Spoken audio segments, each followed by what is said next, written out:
At my grandson's birthday lunch, my daughter-in-law toasted me. To the old lady who's going to a nursing home as soon as we get the inheritance. I raised my glass and revealed that the house deed was in the name of whoever took care of me until the end. I'm glad to have you here. Follow my story until the end and comment the city you're watching from, so I can see how far my story has reached. The sound of laughter filled my dining room that Sunday afternoon as we celebrated my grandson Tyler's 10th birthday. I'd spent all morning preparing his favorite meal, pot roast with glazed carrots and those mashed potatoes he loves, the ones with the little chunks still in them. My hands aren't what they used to be, but I'd managed to frost his cake just the way he liked it, with extra sprinkles on top. "Grandma, this is the best birthday ever!" Tyler exclaimed, his gap-toothed smile warming my heart as he hugged me tightly. I patted his head and smiled. At 65, these moments were what I lived for. After Harold passed 5 years ago, the house had grown so quiet. These family gatherings were precious to me, even if they had become increasingly rare. My son Thomas sat at the far end of the table, checking his phone more than he engaged in conversation. His wife Elizabeth was busy arranging the presents, in order of size, always the perfectionist, that one. They'd been married 15 years, but I still couldn't say I truly knew her. There was always something calculating behind those eyes. "Well, I think it's time for a toast," Elizabeth announced suddenly, standing up and raising her glass. The afternoon sun caught the diamond on her finger, the one she'd insisted Thomas upgrade for their 10th anniversary, despite their mounting credit card debt. I raised my glass of sparkling cider, smiling at Tyler. "To family," I began, but Elizabeth cut me off. "Actually, I'd like to make the toast today." Her smile didn't reach her eyes. "To Patricia, Tyler's grandmother, to the old lady who'll be headed to a nursing home as soon as we get our inheritance." The room went silent. Tyler looked confused. Thomas choked on his drink, his face reddening. With embarrassment or anger, I couldn't tell. I felt like I'd been slapped. The glass in my hand trembled slightly, but I refused to drop it. 65 years of life teaches you how to take a blow without crumbling. "Elizabeth," Thomas finally managed, his voice strained. That's just a joke, Mom." But it wasn't a joke. We all knew it. The look on Elizabeth's face, a mixture of contempt and entitlement, made that perfectly clear. I set my glass down carefully, my arthritic fingers curling around the stem. The silence stretched uncomfortably as everyone waited for my reaction. "That's quite a toast," I said finally, my voice steadier than I felt. "But I think you might be operating under a misunderstanding." I reached for my purse hanging on the back of my chair and pulled out a folded document. I'd brought it today to discuss with Thomas privately, but Elizabeth's toast had changed my plans. "The deed to this house," I said, smoothing the paper, on the table, "has a special provision. Harold and I set it up years ago. The house goes to whoever cares for me until the end, not based on blood, but on love and care." Elizabeth's smug smile vanished. Thomas stared at the document, then at me, as if seeing me for the first time. "Mom, you don't need to—" "No, Thomas, I think we needed this clarity." I turned to Elizabeth. "There is no automatic inheritance. This house isn't a prize to be claimed by abandoning me to a nursing home." Elizabeth's face flushed deep red. "You can't be serious. After all we've done—" "And what exactly have you done, Elizabeth?" The words came out before I could stop them. "You've visited 4 times in the past year. You forgot my birthday. When I had pneumonia last winter, it was my neighbor Doris who checked on me daily, not my family." Tyler looked at his parents, confusion clouding his young face. "Mom? Dad? What's Grandma talking about?" No one answered him. Thomas stared at his plate, shoulders hunched. Elizabeth glared at me with naked hostility. I hadn't meant for things to explode this way. Not at Tyler's birthday. But as I looked around the table, at my son who couldn't meet my eyes, at the daughter-in-law who saw me as nothing but a walking inheritance, at my confused grandson caught in the middle, I realized something I'd been denying for too long. To them, I wasn't Patricia anymore. I wasn't a person with dreams, fears, and needs. I was just an old woman, a burden to be managed until I yielded whatever they thought I owed them.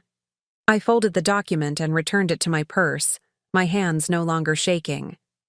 "Now," I said, forcing a smile for Tyler's sake, "who's ready for birthday cake?" The week after Tyler's birthday party passed in strained silence. I kept expecting a call from Thomas, some attempt to smooth things over, but my phone remained stubbornly quiet.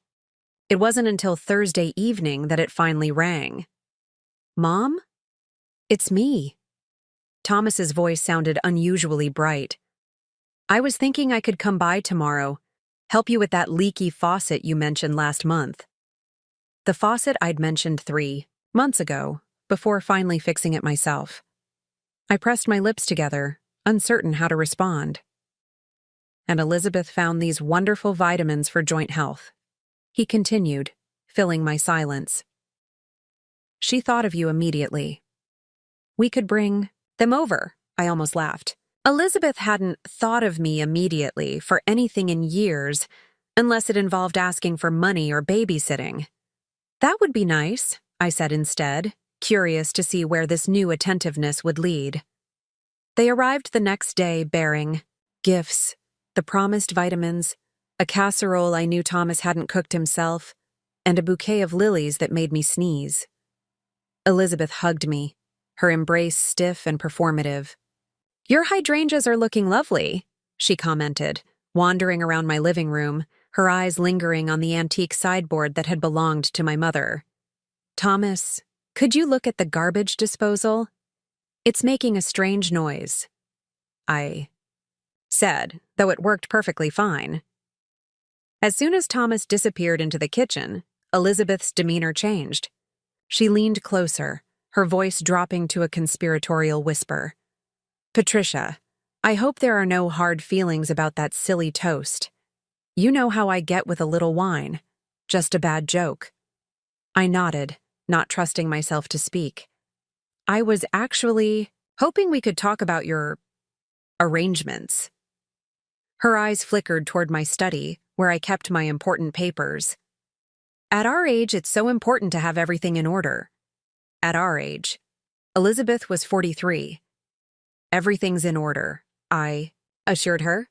"My lawyer, Clara, helped me update everything last spring." Something flashed in Elizabeth's eyes. Annoyance? Concern? Clara Gibson? But she's more of a friend than a professional, isn't she? "We know an excellent estate attorney who could—" "Clara's been practicing elder law for 30 years, I interrupted. "I'm quite satisfied with her work." Elizabeth's smile tightened. Before she could respond, Thomas called from the kitchen, asking where I kept my wrenches. "Excuse me," I said, leaving her standing there. Over the next few weeks, a strange new pattern emerged.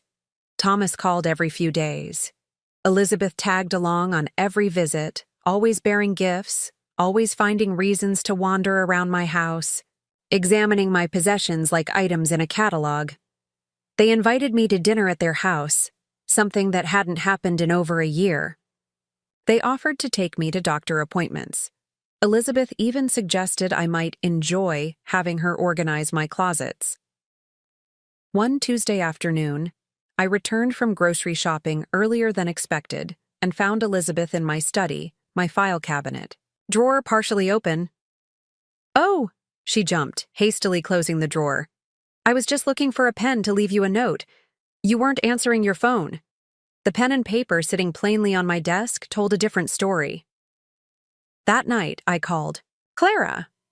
"They're up to something," I said, after recounting the day's events. "Ever since I mentioned that provision in the deed, they've been different." Clara sighed. "Unfortunately, I've seen this before.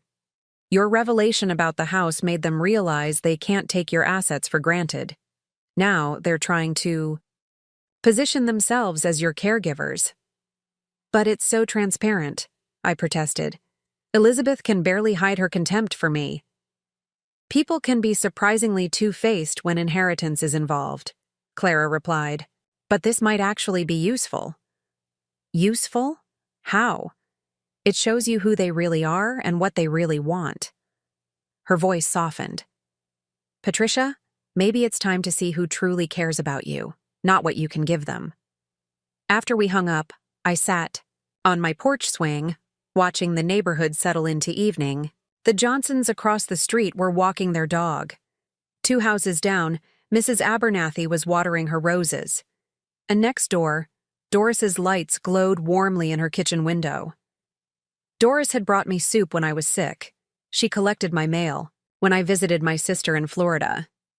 She remembered my birthday without Facebook reminders, yet I had barely acknowledged her kindnesses, focused instead on a son who visited out of obligation, and a daughter-in-law who couldn't even hide her impatience for me to die. Clara was right. It was time to find out who truly cared about Patricia, the person, not Patricia, the inheritance. I picked up my phone and began composing a text message to Thomas, Elizabeth, and even Tyler. Then, after a moment's hesitation, I added Doris's number to the list. The test would be simple but revealing. And maybe, just maybe, it would finally open my eyes to who deserved a place in my life and in my will. The following Saturday, I put my plan into action. I waited until late afternoon when I knew Thomas and Elizabeth would be home from Tyler's soccer practice. I pushed the coffee table in my living room aside, carefully lowered myself to the floor, and took a deep breath. Help. I called out, loud enough for someone passing by to hear. I've fallen. Then I dialed Thomas's number.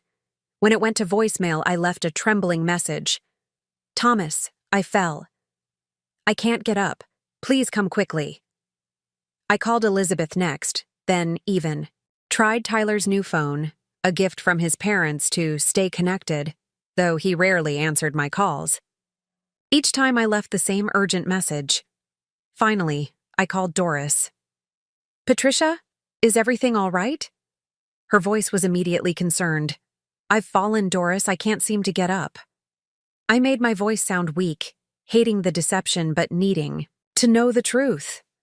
I'm coming right over. Don't try to move if it hurts. I heard her keys jangling through the phone before she hung up. Less than 2 minutes later, my doorbell rang repeatedly. Patricia, it's Doris. The door's locked. Key, under the blue pot, I called out weakly. Seconds later, Doris burst through the door, still wearing her gardening gloves, dirt smudged on her cheek. Her eyes widened when she saw me on the floor. Oh my goodness, what happened? She knelt beside me, her hands hovering uncertainly.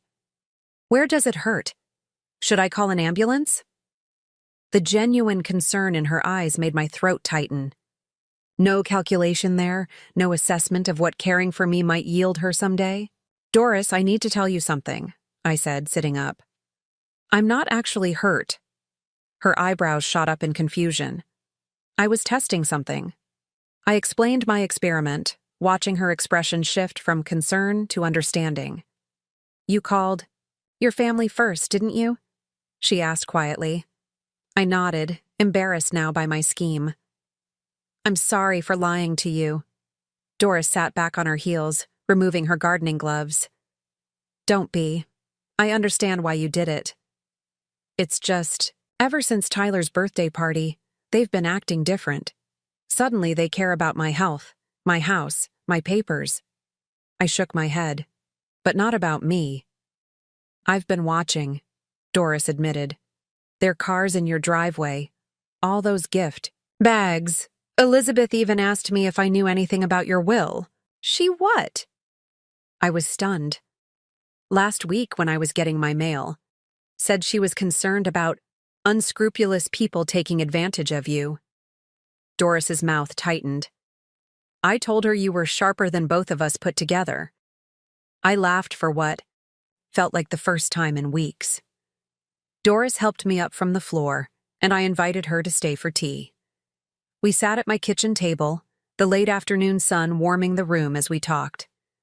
Really talked, like two people genuinely interested in each other's lives. I learned that Doris had been a librarian before retiring, that she'd lost her partner Jean 3 years ago, that she made intricate quilts donated to children's hospitals. She showed me pictures on her phone of her latest creation, a colorful hodgepodge of fabrics that somehow came together beautifully. Like life, she said, smiling at the photo, bits and pieces that don't seem to match, but somehow they make something worth looking at. As she spoke, my phone remained silent. No missed calls, no worried texts, no son rushing to his mother's aid. You know, Doris said gently, family isn't always who we're born to or who we give birth to. Sometimes family is who shows up when you call. Her words struck me like a physical blow. For years I'd made excuses for Thomas's absences, for Elizabeth's thinly veiled contempt. I'd told myself that blood was thicker than water, that family was family. But sitting across from Doris, this woman who'd dropped everything to help me, who asked for nothing in return, I wondered if I'd been wrong all along. My phone finally chimed at 7:43 p.m., over 3 hours after my calls. Mom, just saw your message. Everything okay? No urgency, no concern. Just a perfunctory check-in that had taken him hours to make. I looked at Doris, who was telling me about a book club she thought I might enjoy, her eyes bright with genuine warmth. Then I looked back at my phone, at the son who couldn't be bothered, to return an emergency call from his mother. You're right, I said to Doris, setting my phone aside without responding to Thomas. Family is who shows up, and for the first time in years, I felt the weight of obligation lifting from my shoulders. I didn't owe loyalty to people who saw me as nothing but a future inheritance. I didn't have to keep trying to earn love from those unwilling to give it freely. As Doris and I clinked our teacups in a silent toast, I made a decision. It was time to rebuild my definition of family, and time to rewrite my will. Monday morning arrived with a pounding at my front door. I was in the kitchen, enjoying my second cup of coffee and the crossword puzzle when the knocking began. Insistent, impatient. Mom, open up! Thomas's voice carried through the house. I took my time walking to the door, steeling myself for what was coming. When I opened it, Thomas pushed past me, Elizabeth close behind him. Why didn't you answer my text? Thomas demanded. I was worried sick. A lie. If he'd been worried, he would have come yesterday, not nearly 24 hours later. I was busy, I said simply, closing the door behind them. Elizabeth's eyes darted around my living room, noting the teacup still on the coffee table from Doris's return visit last evening. You had company? Her voice was sharp with suspicion. Doris came over. I moved back to my kitchen table, letting them follow. She checks on me regularly. Thomas shifted uncomfortably. Look, Mom, about your message. I fell, I interrupted. Couldn't get up. Called for help. We were at Tyler's game, Elizabeth said quickly. You know how important those are to him. Doris was gardening, I replied. She was here within 2 minutes. Thomas had the grace to look embarrassed. Mom, that's not fair. We live 15 minutes away. You responded 3 hours later, Thomas. Not even a phone call, just a text. Elizabeth's face tightened. We've been under a lot of stress lately. If you'd bothered to ask about our lives instead of just expecting us to drop everything. What kind of stress? I asked. The question seemed to catch her off guard. She glanced at Thomas, who suddenly became very interested in the pattern on my tablecloth. Financial pressures, Elizabeth finally said. The economy, you know. Our investments haven't performed as expected. Thomas cleared his throat. We might have to sell the lake house they'd purchased 2 years ago, against my advice. The lake house that had stretched their finances to the breaking. point, but that Elizabeth had insisted they needed to keep up appearances. "I'm sorry to hear that," I said, genuinely meaning it for Thomas's sake, if not for hers. "Well," Elizabeth said, her voice shifting to a sweeter tone, "we were actually hoping to discuss something with you," and there it was. The real reason for their visit? "We've been thinking about your situation," she continued, placing her manicured hand on mine. "Living alone at your age can be so dangerous. That fall you had proves it." "I've lived alone for 5 years," I pointed out. "This was my first fall." Thomas jumped in. "What if we converted your basement into an apartment for you? You could sell this place, move in with us. We'd be right upstairs if you needed anything." I almost laughed at the transparency of it. Sell my house, my most valuable asset, and move into their basement. How convenient for them. "That's very thoughtful," I said carefully. "But I'm happy here." Elizabeth's smile stiffened. "Patricia, be reasonable. This house is too big for one person. The maintenance alone, I manage just fine." "Mom," Thomas sighed, "we're trying to help. After Dad died, you've been, well, isolated. We worry." Did they really think I didn't see through this sudden concern? This house was worth over $400,000 in today's market. The timing of their worry was hardly coincidental. "Actually," I said, "I've been giving this some thought. I'm considering taking in a boarder." "A what?" Elizabeth's horror was almost comical. "A boarder. Someone to rent the spare bedroom. Company for me. Extra income. Someone in the house if I need help." I sipped my coffee. "Doris knows a nursing student looking for affordable housing." "Absolutely not," Elizabeth exploded. "Some stranger living in your house? Using your things? Having access to everything?" Thomas put a restraining hand on her arm. "What Elizabeth means is, there are safety concerns. You don't know this person. I'd meet them first, of course." I set down my cup. "Besides, I thought you'd be pleased. It addresses your concerns about me being alone." Elizabeth stood abruptly. "This is ridiculous.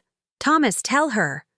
But Thomas was looking at me oddly, as if seeing something new in my face. "Mom, is everything okay? You seem different." "I am different," I admitted. "I've realized some things recently." "What things?" His voice held genuine curiosity. Before I could answer, Elizabeth's phone chimed. She glanced at it, then nudged Thomas. "We need to go.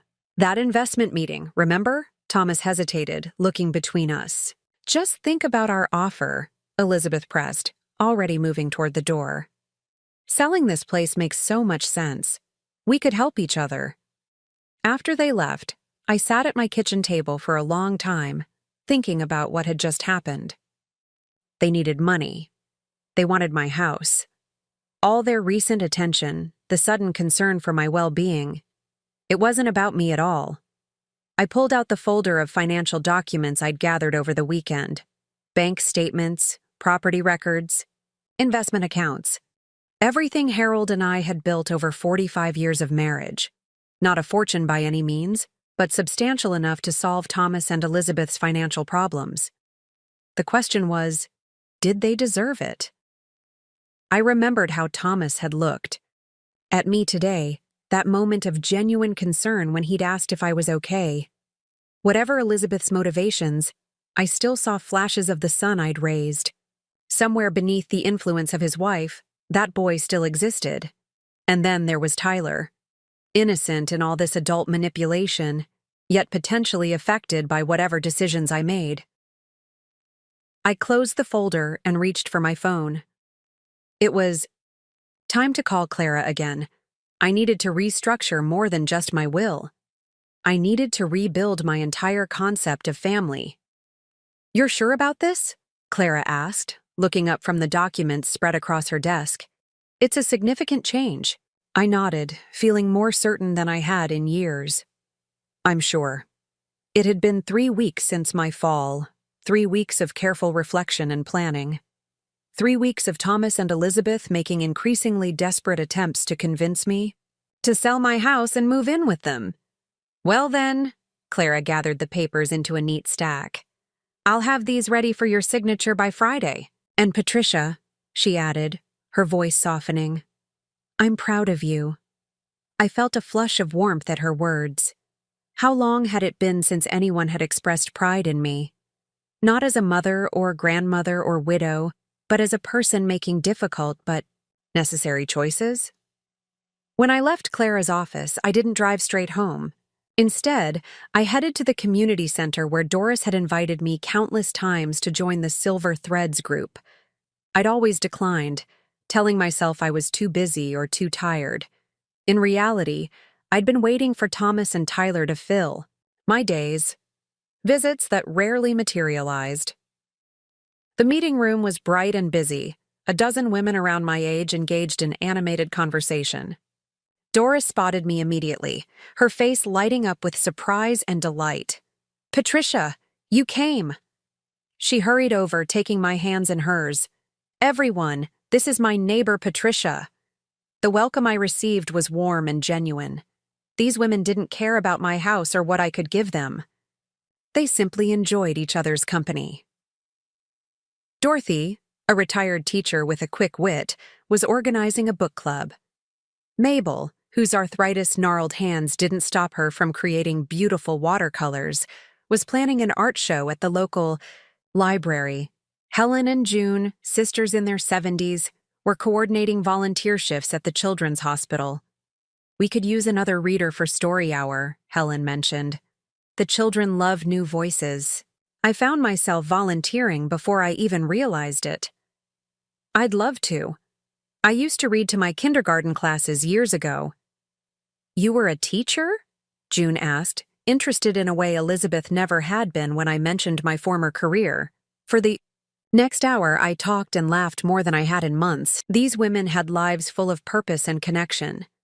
They weren't waiting around for children or grandchildren to remember they existed. They had built something meaningful together. That evening, I sat on my porch swing, watching the sunset, and thinking about the day. My phone buzzed with a text from Thomas. Mom, Elizabeth found a great assisted living place. Beautiful grounds, activities, the works. We should tour it this weekend. I didn't respond. Instead, I opened my laptop and began researching something I'd been considering since my talks with Clara: home sharing programs for seniors. The concept was simple. Homeowners with extra space could rent rooms to carefully screened individuals, often students or young professionals. The homeowner got extra income and companionship. The renter got affordable housing and potentially formed an intergenerational bond. The next morning, I contacted a local program recommended by Clara. The process would take time, background, checks, interviews, compatibility assessments, but it felt right. My house had 5 bedrooms. Why should 4 of them sit empty when they could provide both income for me and housing for someone who needed it? When Thomas and Elizabeth showed up unannounced that evening, I was reviewing the application materials. Mom, you didn't answer my text, Thomas said, frowning at the papers spread across my dining room table. What's all this? Home sharing program, I replied, not looking up. I'm turning the spare bedrooms into rentals. Elizabeth's face went pale. Rentals? You can't. Be serious. I'm very serious. I finally met their eyes. This house is too big for just me, as you've pointed out, but I don't need to sell it to solve that problem.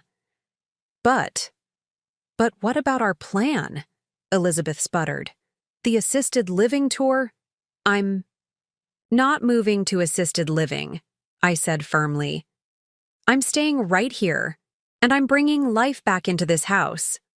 Thomas looked bewildered. Mom, when did you start thinking about all this? When I realized I'd been living my life waiting for visits that rarely came, I answered honestly. When I understood that I needed to build my own happiness instead of expecting others to provide it for me. Thomas had the grace to look ashamed.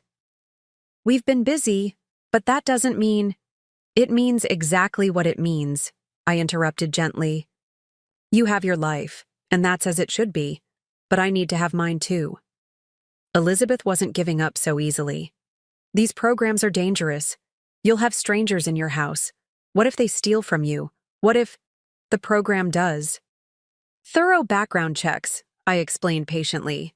And frankly, I'm more concerned about the people trying to convince me to sell my most valuable asset than I am about carefully vetted renters. Her mouth snapped shut, color rising in her cheeks. Thomas, I continued, turning to my son, I know things are difficult financially right now. I'm happy to discuss how I might help. With an actual loan, properly documented, not by selling my home and security. He stared at me, recognition slowly dawning in his eyes. This wasn't the compliant, eager-to-please mother he was accustomed to. This was a woman taking charge of her own life. Mom, he finally said, his voice quiet. You've changed. I smiled, feeling the truth of his words in my bones. Yes, I have. 1 year later, I celebrated my 66th birthday in a house full of life and laughter. The dining room table that had witnessed that cruel toast at Tyler's birthday was now surrounded by my chosen family. Doris sat at my right, her gift, a handmade quilt with patterns representing our year of friendship, already draped across my shoulders despite the June warmth. To my left was Amara, the nursing student who had become my first tenant, and now something closer to a granddaughter. She had decorated the entire house with streamers and balloons, insisting that 66 deserved proper celebration. Miguel and his husband David, who rented the 2 bedrooms in the converted basement, had prepared a feast that put my pot roast to shame. Dishes from Miguel's Mexican heritage mixed with David's Italian family recipes. Both music teachers at the local college, they filled the house with impromptu concerts that made me fall in love with classical music all over again. Even Mrs. Abernathy from down the street had come, bringing her famous lemon squares and stories about the neighborhood from decades before I'd arrived. The doorbell rang just as Miguel was about to serve the cake. Amara jumped up. I'll get it. I wasn't expecting anyone else, but in this new chapter of my life, unexpected visitors were usually welcome ones. Fellow Silver Threads members or new friends from the hospital where I now volunteered reading to children. Instead, Thomas stood in the doorway, alone, a wrapped package tucked under his arm. Happy birthday, Mom, he said, his voice hesitant. I hope I'm not intruding. In the year since I'd transformed my house and my life, I'd seen Thomas exactly 4 times. Each visit had been strained, with Elizabeth notably absent. According to the neighborhood grapevine, they had sold their lake house and were living more modestly now. I heard whispers of marriage counseling, of financial advisors, of Elizabeth's displeasure at their reduced circumstances. You're not intruding, I assured him, stepping aside to let him in. We're just about to have cake. There's plenty for everyone. He paused in the foyer, taking in the house he'd grown up in, now vibrant with new paint colors, rearranged furniture, and photographs of people he didn't know alongside the familiar family portraits. You've done a lot with the place, he commented, following me to the dining room. Life is too short for beige walls, I replied, quoting Doris's design philosophy. When we entered the dining room, the conversation dimmed slightly. My housemates and friends had heard about Thomas, about Elizabeth's cruel toast, about their transparent attempts to get me to sell my home. Everyone, I said, this is my son, Thomas.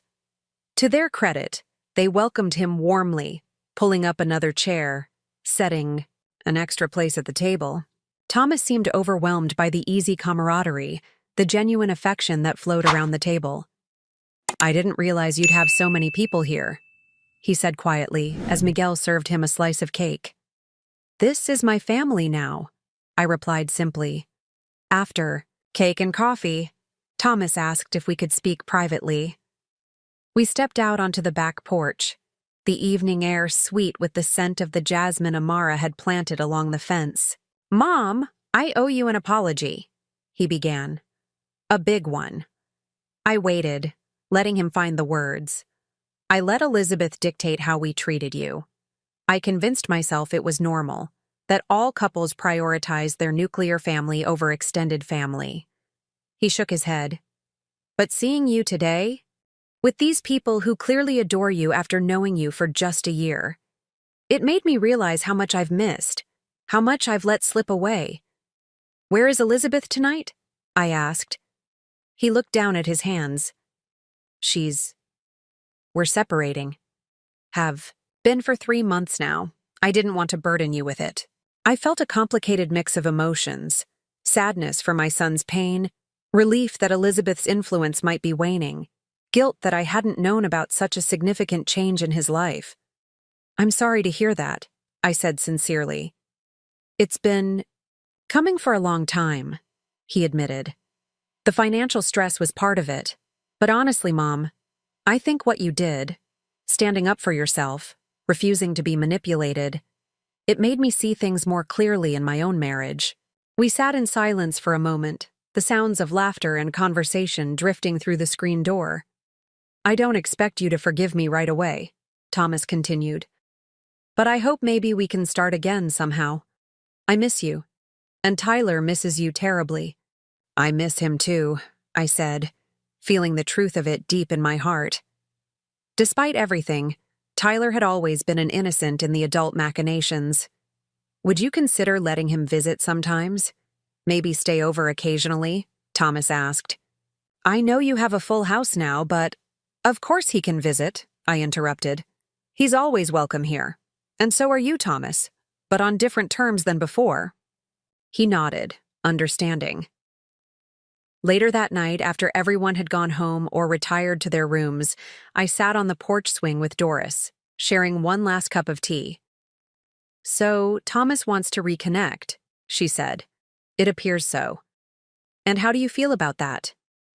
I considered the question carefully. "Cautious, hopeful.